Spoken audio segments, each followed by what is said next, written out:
என் பேர் Durairaj, Vayilur check post. என் மனைவி பேர் சுஜாதா. டெலிவரி 10ஆம் தேதி சொல்லியிருந்தாங்கண்ணா. இது ஃபஸ்ட்டு பாப்பா, 2வது பாப்பா தான் பார்க்க வந்தோம். 9ஆம் தேதி ஞாயிற்றுக்கிழமை வலி வந்துச்சுன்னு வந்தேண்ணா. அவங்க என்ன பண்ண அட்மிட் பண்ணாங்கண்ணா. பண்ணிவிட்டு டாக்டர் யாருமே இல்லை, 2 நர்ஸு, ஒரு ஆயாம்மா, ஒரு அட்டண்டர் தான் இருந்தாங்க. பிரசவம் பார்க்குறேன்னாங்க. 3 மணிலேருந்து வலி அதிகமாக ஸ்டார்ட் ஆகி கத்த ஆரம்பிச்சிட்டு வலி தாங்க முடியல. போய் பண்ணாங்க, ப்ரெஸ் பண்ணி. ஒரு நர்ஸு இந்த இடத்துல ப்ரெஸ் பண்ணி, இன்னொரு நர்ஸு அட்டண்டர் அந்த ஆயாம்மா போய் பாத்ரூம்லாம் கழுவிச்சு. கொஞ்ச நேரம் கழிச்சு பார்த்தா கை க்ளவுஸ் போட்டு வந்து கையை உழுது என் பாப்பாவில்.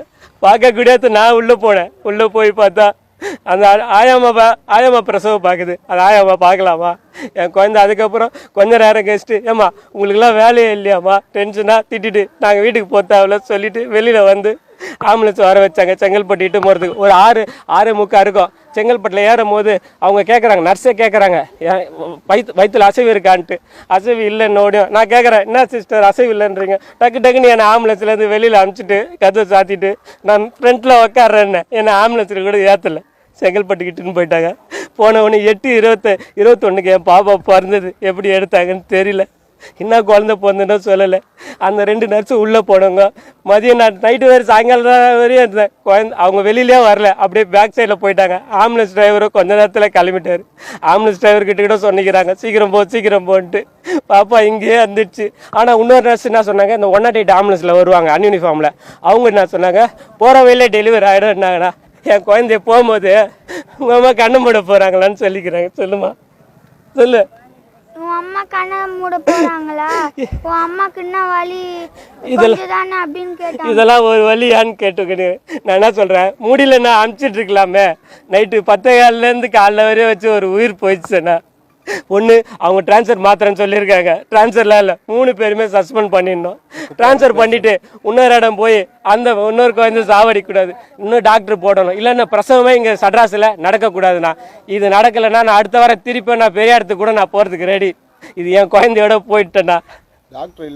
இந்த அதிர்ச்சிகரமான வீடியோவை நீங்கள் பார்த்துருப்பீங்க. நம்ம பாஜக தலைவர் அண்ணாமலை அவர்கள் இந்த வீடியோவை பகிர்ந்து என்ன சொல்கிறார் அப்படின்னு பார்த்தீங்கன்னா, செங்கல்பட்டு மாவட்டம் சதுரங்கப்பட்டினம் ஆரம்ப சுகாதார நிலையத்தில் செவிலியர்கள் மற்றும் உதவியாளர்கள் பிரசவம் பார்த்ததால் குழந்தை இறந்துவிட்டதாக வந்த செய்தி மிகுந்த அதிர்ச்சியும் வருத்தமும் அளிக்கிறது. குழந்தையின் பெற்றோர்களுக்கு ஆறுதல் சொல்ல வார்த்தைகள் இல்லை.